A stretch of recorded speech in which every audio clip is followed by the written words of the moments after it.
welcome to my talk. This is your developer's security survival guide, and my name is Brian Huff from the Tech Stack Playbook. So I want to paint a picture for you. It was just a pretty ordinary Friday, as I'm sure you all try to log into AWS at some point or another, and I get hit with this message that says that my authentication doesn't work. So I try, my third, fourth, fifth, sixth password, start going into my, password managers, thinking maybe I didn't, save the right one that I last updated with. Nothing seems to work. So no one on my team can log in, and a lot of our services are disrupted. We have production workloads that are affected or are down. And we check the dev inbox, and there's an email from AWS Incident Response that says that there's unrecognized and unusual behavior in our account. So that can really only mean one thing, and it's not good. Oh no, it means that something really bad happened, and AWS felt that it was enough for them to start shutting some things down. So you start thinking, amongst your team, could it possibly be me? Had to be you. You start doing blame hot potato, but at the end of the day, something really bad happened. So we're going to be talking about that and then how to prevent those types of situations in the future. So my name is Brian Huff. I am an AWS DevTools hero. I was formerly an AWS community builder, and I'm a full stack software engineer and the creator of the Tech Stack Playbook. And if you all are on YouTube, maybe you saw some of my videos or my courses. But I got into this industry through hackathons. I didn't learn how to code in school. I learned on my own, and I was really interested in building, applications and solutions to solve problems that I saw. So definitely a big proponent of hackathons and building the skills for the career that you want. So today we're going to be talking about DevSecOps and giving a primer about how to get started if you've never had to think about security before. We'll then start thinking about incident response and what to do if you're met with an incident or a threat like what I just shared with you earlier.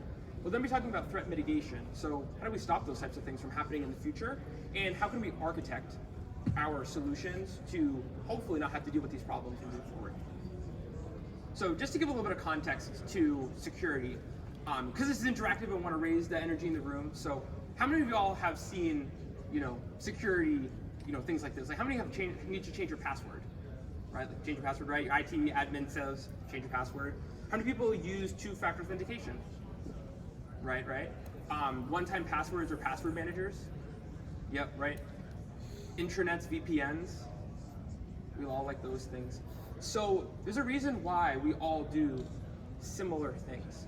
And that's because security comes down to these 7 core aspects. So authentication, API, storage and data, logging, monitoring, CI/CD, compliance, governance, networking. These are 7 core areas that every company really does need to focus on. Otherwise, you're probably doing something incorrectly. But when you're a software engineer, learning how to code is enough. You have to build applications, you have to build features.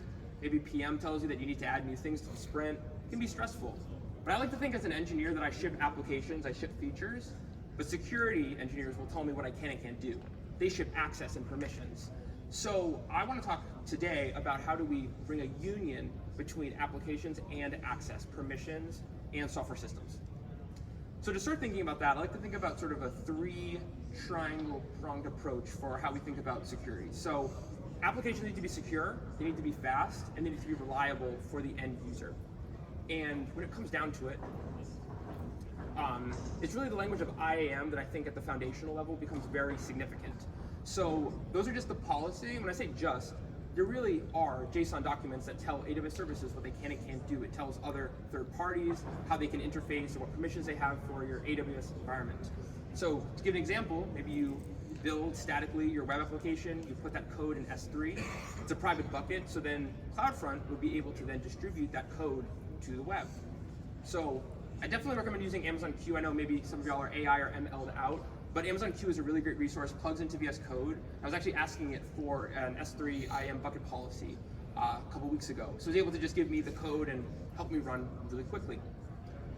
So then when we start thinking about IAM, OWASP is something that definitely comes to mind. You don't have to really worry about OWASP for this talk, but if you are interested in the vulnerabilities that big tech companies like AWS are working on and solving, these are the top 10 vulnerabilities that affect all software systems.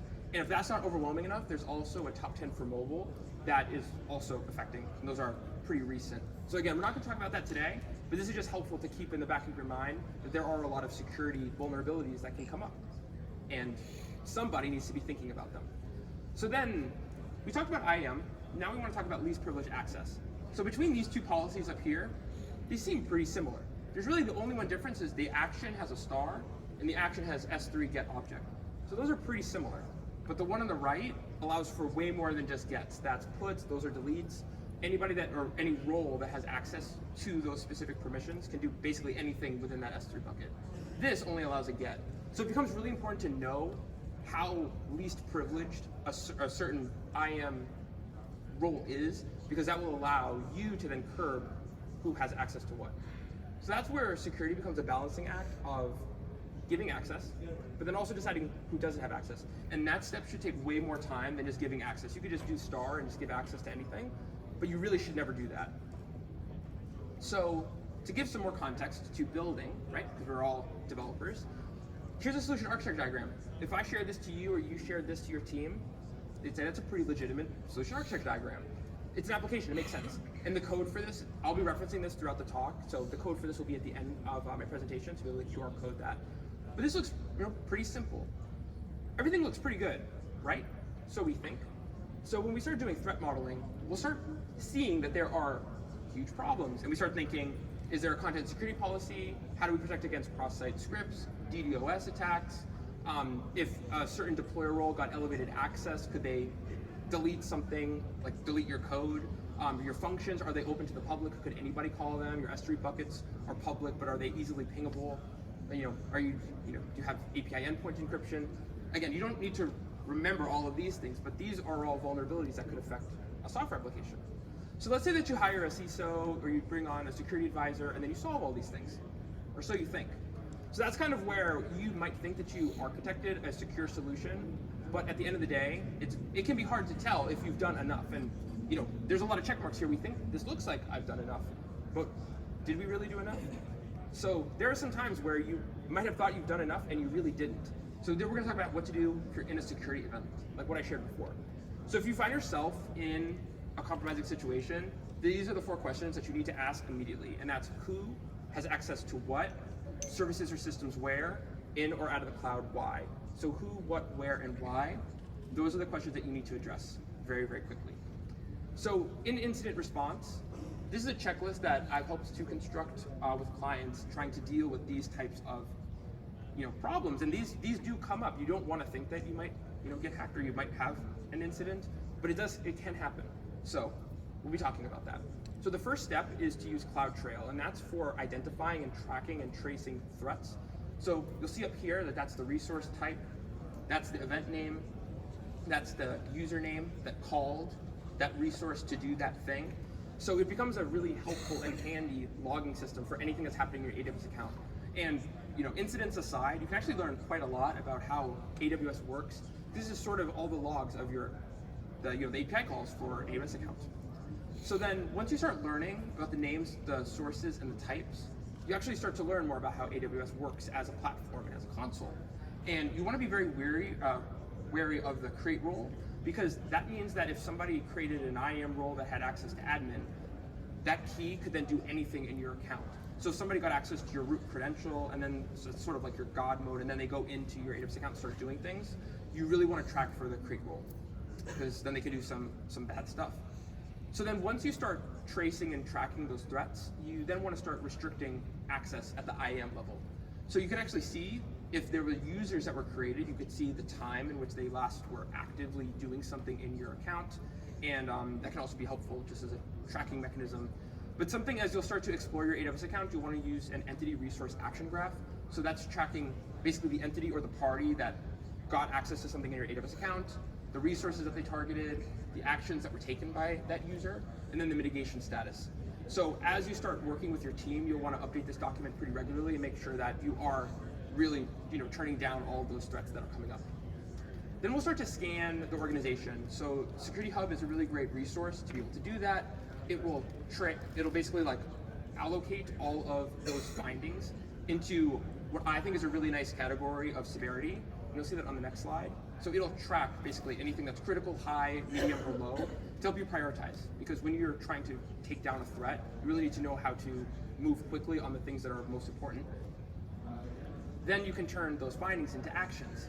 And that's where really smart people at AWS created ways to handle these types of priorities so that you then know exactly what to do.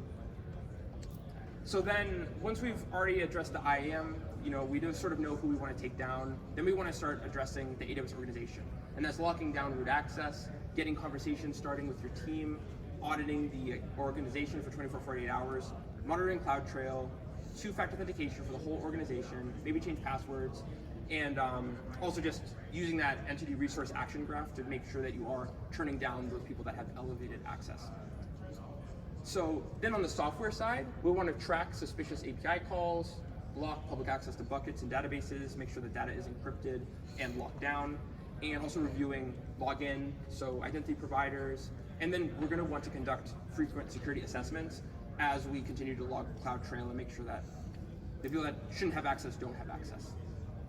So that was a lot, but that's also when you're in an incident, there's a lot of things that you have to think about. So what do we do when we're not having a security event like what I just shared with you? So we can breathe, can relax a little bit, but we want to plan ahead because it could be tomorrow, it could be next week, it could be next month, it could be a year, it could be never. But we always want to plan for the worst case scenario when we don't have to deal with the worst case scenario. So this is the threat mitigation checklist that we're going to be going through over the next subsequent section of slides.